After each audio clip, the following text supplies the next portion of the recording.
Bonjour et bienvenue à cette émission d'Église diocésaine.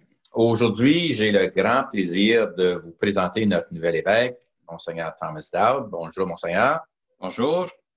Alors, Monseigneur est toujours à Montréal en ce moment, mais c'est une émission qui va paraître bientôt, autour du temps où vous allez arriver, j'imagine.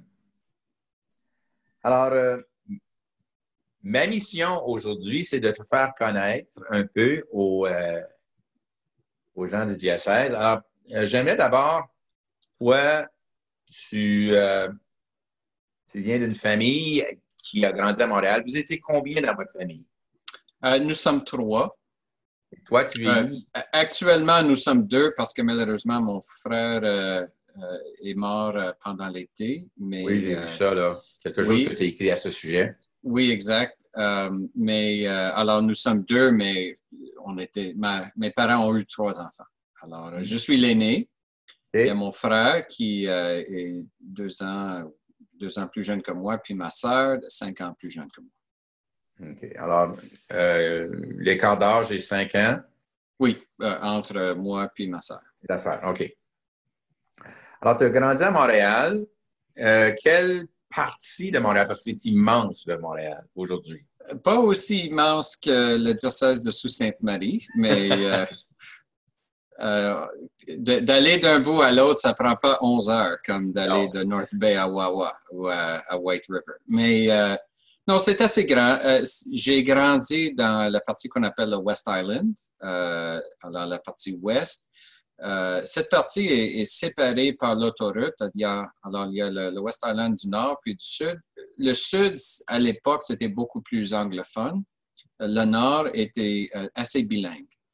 Alors, moi, j'ai grandi, par exemple, dans des paroisses bilingues où on avait la messe dans les 2 langues, anglais et français. OK. Alors tu avais l'habitude de fréquenter les deux, déjà à un bon âge ou en français et en anglais?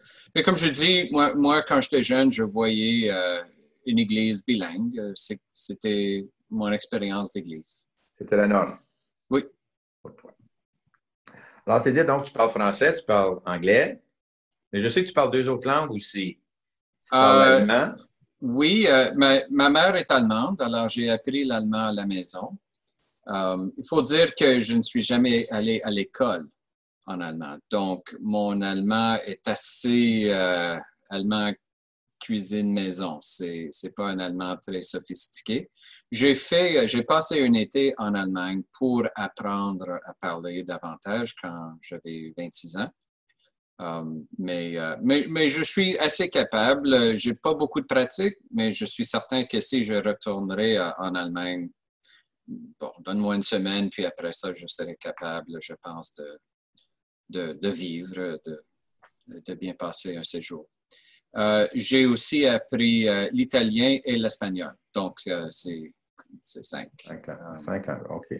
J'ai pas beaucoup de chances de pratiquer et malheureusement, mon espagnol et mon italien sont assez mélangés. Alors, peut-être on peut dire que c'est 4, mais c'est 4,5. Il faut vraiment mettre un effort. Moi, j'ai appris l'espagnol quand j'étais à Montréal en 76, je crois que c'était. Mais j'ai pris un cours à l'université à Montréal. J'en ai pris pas longtemps après quand j'étais à Toronto. Mais après ça, j'en ai plus pris. Puis quand j'ai marché Compostelle il y a quelques années passées, j'étais perdu. Il faut vraiment y mettre. Puis là, j'essaie d'apprendre l'italien. C'est la même chose. C'est ça. Je suis toujours capable de lire ces langues. Parler, j'ai perdu un peu la spontanéité de la langue quand on parle, mais quand même. Mais mon père, lui, parlait beaucoup de langues. Il adorait le contact avec les gens, puis il apprenait des langues juste comme ça. C'est comme ça qu'il a rencontré ma mère. Il voulait apprendre l'allemand, puis donc il a engagé quelqu'un pour lui aider à apprendre, puis il l'a marié. Il l'a marié. J'aime toujours les histoires d'amour. Alors, toi, tu as fréquenté l'école à Montréal, primaire, secondaire. Française, anglaise? L'école primaire en anglais, sauf ma dernière année où c'était immersion totale en français. L'école secondaire, c'était une immersion, ce qu'on appelait partial immersion, une immersion partielle, donc moitié-moitié. Mm-hmm. Le cégep, le collège, c'était surtout en anglais. Université, en anglais pour mon bac en commerce. Mais toutes mes études après au grand séminaire, puis mes études avancées en théologie, puis en droit canonique, tout ça, c'était en français. Cégep. Eh ben, non, allons au secondaire. Je ne sais pas si le système québécois est similaire au système ontarien, mais c'est déjà quand tu commences en première année du secondaire, tu te branches, ben, de mon temps, en tout cas, je ne sais pas aujourd'hui, mais tu te branchais en arts et sciences, en technique. Tu pouvais y aller pour 2 ans, tu pouvais y aller pour 4 ans, tu pouvais y aller pour 5 ans. Mais tu choisissais quand même une branche et tu avais des options. Tu ne prenais pas tout. Toi, au secondaire, tu as fait quoi?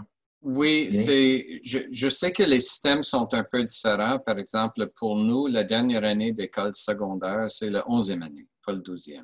Mm-hmm. Puis il n'y avait pas de 13e année. Je sais qu'en Ontario, il y a une époque peut-être où il y a une 13e année. Alors, pour nous, et puis il n'y avait pas de middle school. 7e, 8e, c'était l'école secondaire.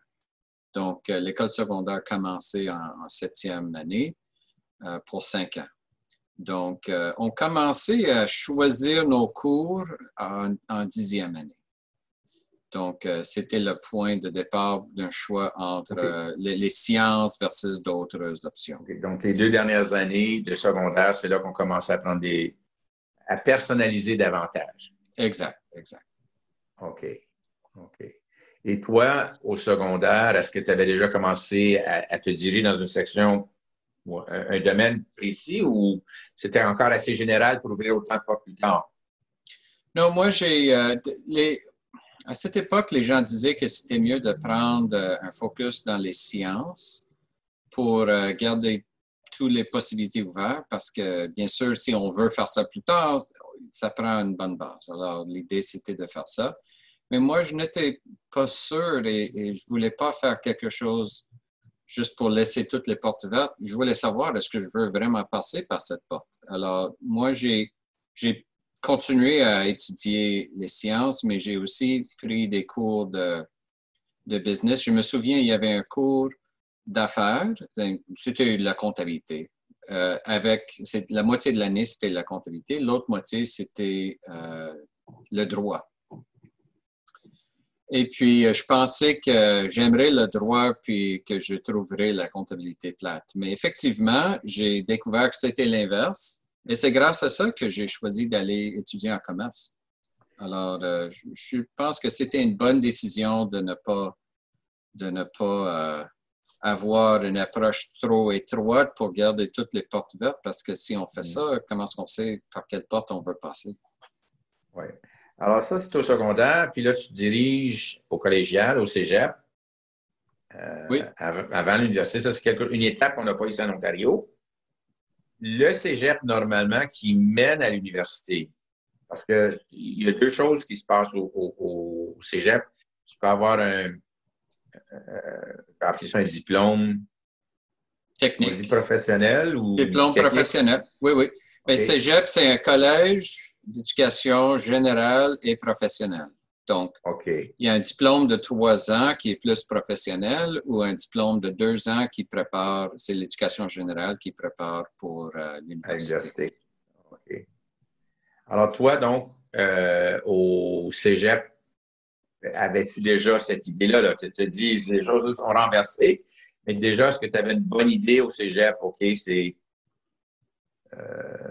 vers la comptabilité commerce? Oui. Je me suis inscrit dans un programme de commerce au cégep avec un diplôme aussi. On pouvait faire une sorte de double diplôme. Alors, le focus principal, c'était le commerce, mais le deuxième, c'était plus les études internationales. Alors, j'étais toujours intéressé par le monde, la réalité des cultures, des différents coins de notre planète. Alors, j'ai aussi pris une sorte de mini-diplôme à l'intérieur de ça. Donc, tu finis le cégep, tu vas à l'université, j'ai oublié, là, tu l'as mentionné dans une des rencontres que j'ai eues avec toi, mais l'université que tu as fréquentée, c'était Concordia. Concordia. OK. Concordia, oui. C'est plus proche du West Island, de fait. Non, c'était au centre-ville. C'était au centre-ville. Concordia? Ben, il y a deux campus, OK. mais le campus plus lié aux études de commerce se trouve actuellement au centre-ville, puis à mon OK. époque, la Tu vois? majorité des cours étaient là. Parce que j'avais pris des cours à Concordia quand j'étais à Montréal, puis mais il fallait que j'aille tout à fait dans l'Ouest. Enfin. Oui.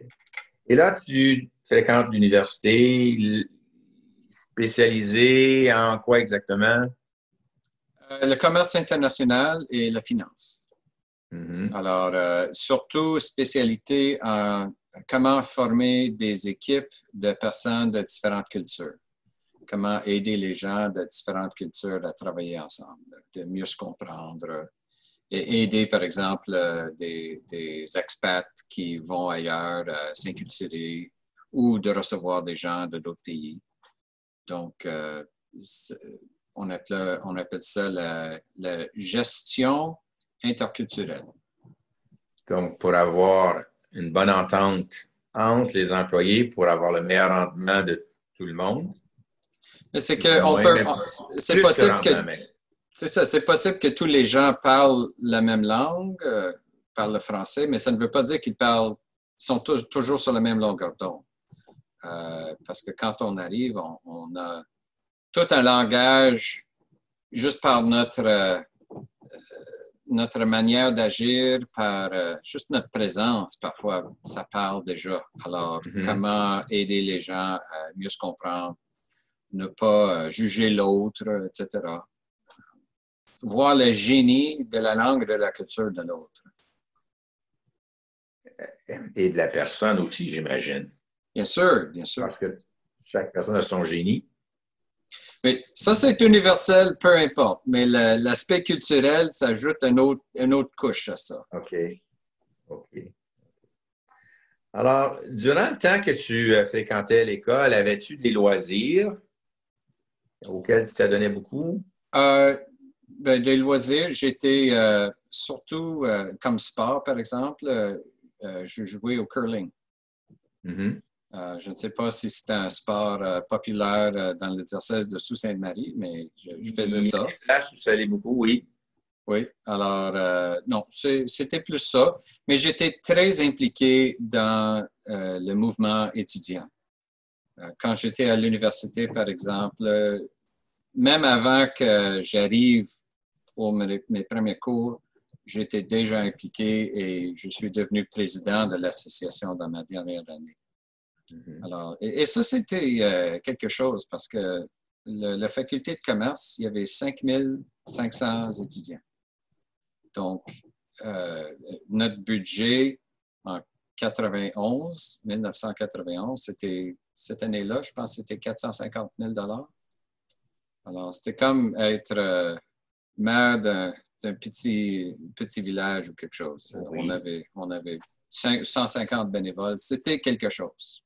Pour un jeune homme de travailler avec d'autres dans ça, c'était une belle expérience. J'ai appris beaucoup. Mm-hmm.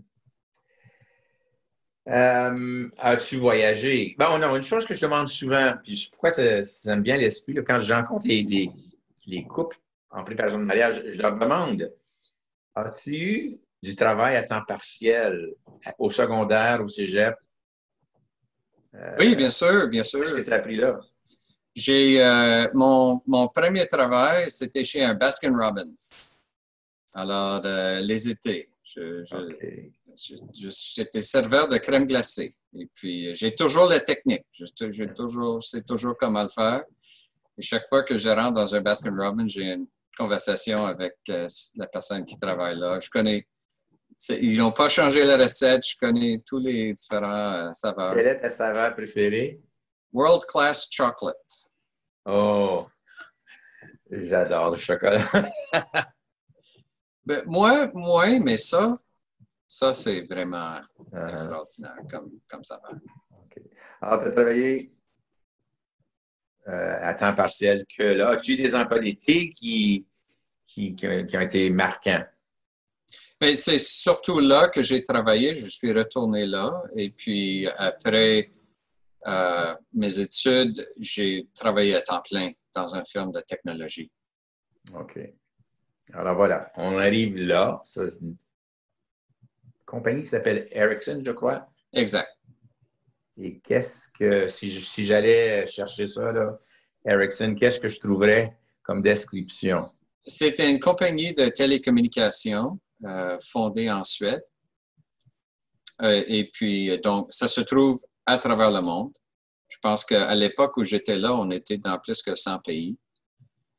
Et puis, le travail du bureau à Montréal, c'était de développer le réseau de téléphones cellulaires à l'époque où tout ça se développait rapidement. Oui. Alors, j'étais très impliqué dans ça. Ericsson, parce que c'était mondial, on avait beaucoup d'employés venant d'un peu partout. Alors, et j'étais chanceux. Quand j'ai commencé, on avait 200 employés. Quand j'ai terminé, on avait 800.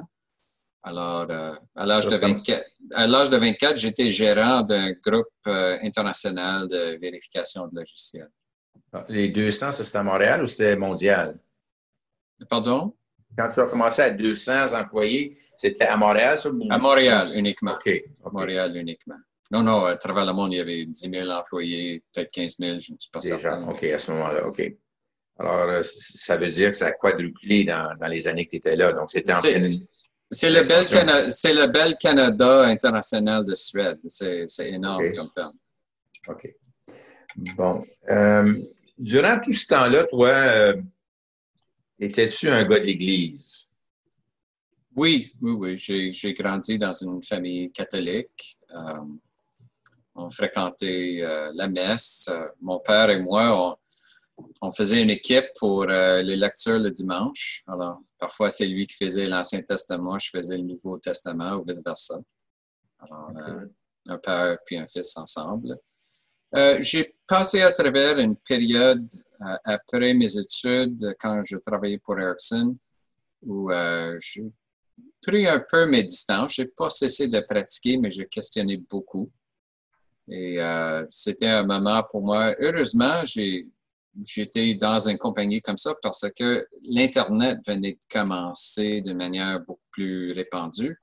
Et c'était facile pour moi de trouver les textes de l'Église et d'étudier plus ma foi. Et comme ça, j'ai un peu redécouvert quelque chose que j'avais déjà. Et peut-être que je prenais un peu pour acquis. Et donc, je dis souvent qu'avant de faire cette expérience, avant de le faire, je croyais parce que j'étais catholique, mais après, j'étais catholique parce que je croyais. J'ai écouté dernièrement des histoires de conversion au catholicisme et on n'a pas à me convaincre, mais c'est bon d'entendre qu'est-ce qui a convaincu les autres. Et les choses qui ont convaincu les autres, c'est drôle à dire, mais très souvent, c'est ce à quoi on voit le plus l'opposition. Ce contre quoi les gens s'opposent le plus. Et finalement, quand c'est compris, c'est comme si tout à coup, des voiles de noirceur partaient. Puis j'ai trouvé ça très intéressant, ce petit bout de temps où j'ai passé à écouter ces témoignages-là. J'ai trouvé ça éclairant de fait. Et ça m'a rappelé des expériences avec des ministres, en particulier quand j'étais à Elliott Lake, qui ont découvert des aspects de Marie, puis qui étaient tellement contents de me partager ça. Puis lui, c'est une grande découverte. Moi, c'est quelque chose que j'ai depuis que je suis tout petit. Oui. Et de voir cet émerveillement-là, c'est quelque chose. Alors, durant tout ce temps-là, ton travail t'a-t-il apporté à voyager? Un peu, oui. Comme responsable d'un groupe international, j'ai fait quelques voyages aux États-Unis, en Suède, puis en Irlande. En Irlande, j'avais 2 réunions séparées par une semaine. Alors, j'ai dit, au lieu de m'envoyer là, me faire revenir, puis de retourner, j'ai dit, donnez-moi une semaine, puis je vais prendre mes vacances une semaine. Alors, j'ai pris une semaine pour explorer un peu le pays, pays de mes ancêtres, du côté de mon père. Alors, mais j'étais là seulement pour 3 ans. Alors, après ça, quand j'ai quitté pour aller au Grand Séminaire, bien sûr, le travail ou les voyages pour le travail a cessé. Puis, durant ce temps-là, au collégial, peut-être même au secondaire, universitaire, travail, as-tu les blondes? Oui. J'ai sorti avec un couple de filles. Oui. Et ça, est-ce que ça a été un facteur quand tu te sentais appelé vers d'autres choses? Ou c'était pas vraiment dans le portrait? En quel sens? Dans le fond, ça a été impliqué sérieusement avec quelqu'un quand en même temps tu pensais en fonction de l'ordination? Ben, j'ai jamais vécu, par exemple, un projet de mariage, mais en même temps, j'ai toujours été sérieux avec des gens dans le sens que moi, je pense pas que l'amour, c'est quelque chose qu'on joue avec. Alors, un peu difficile à répondre à ça. C'était une autre époque. Moi, j'ai senti l'appel. Pour moi, j'hésitais un peu parce que moi, je n'ai rien contre le mariage. Je trouve que c'est beau. Puis moi, je suis personnellement attiré par des belles choses. Alors, c'est normal. Mais j'ai senti un appel à quelque chose. Le Seigneur, dans mon expérience de cet appel, il m'a dit, Tom, je t'invite à cette vocation. Je t'invite. Et puis, je me suis dit, bon, si le Seigneur m'invite à ça, c'est parce que il veut que j'ai confiance qu'il veut que je sois heureux. Donc, si je dis oui, il va m'aider à trouver le bonheur dans cette vocation. C'est ça. On va aller vers le séminaire. Comment a été pour toi la vie de séminaire? Très bien. C'était 5 ans au Grand Séminaire de Montréal. Je pense que j'ai fait les meilleurs amis de ma vie au Grand Séminaire. Je suis encore ami avec beaucoup de ses confrères. Certains sont devenus prêtres, d'autres non, mais nous sommes toujours en contact et sont des grands amis. J'ai 3 confrères de classe qui vont venir m'aider à mettre tous les boîtes que vous voyez derrière moi dans des livres dans des boîtes pour le grand déménagement à Sudbury. As-tu déménagé souvent? Trop souvent. Je déteste ça. Mais parfois, c'est nécessaire. Alors. Je faisais le décompte quand j'ai été nommé à North Bay. En moyenne, c'est aux 3 ans que j'ai déménagé. Beaucoup. Alors, ensuite, quels ont été les ministères que tu as fait, toi, à Montréal? J'étais vicaire de paroisse, puis après administrateur, pour remplacer des curés qui partaient pour des périodes sabbatiques.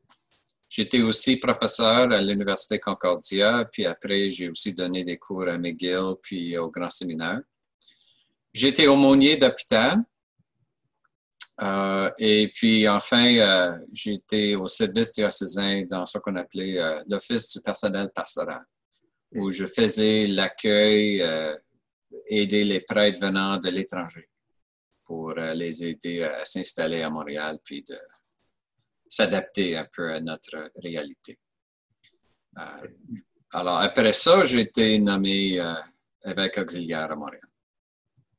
As-tu un ou des passages bibliques que tu aimes beaucoup, qui t'inspirent, qui sont comme pour toi, je vais dire, un appel ou une inspiration?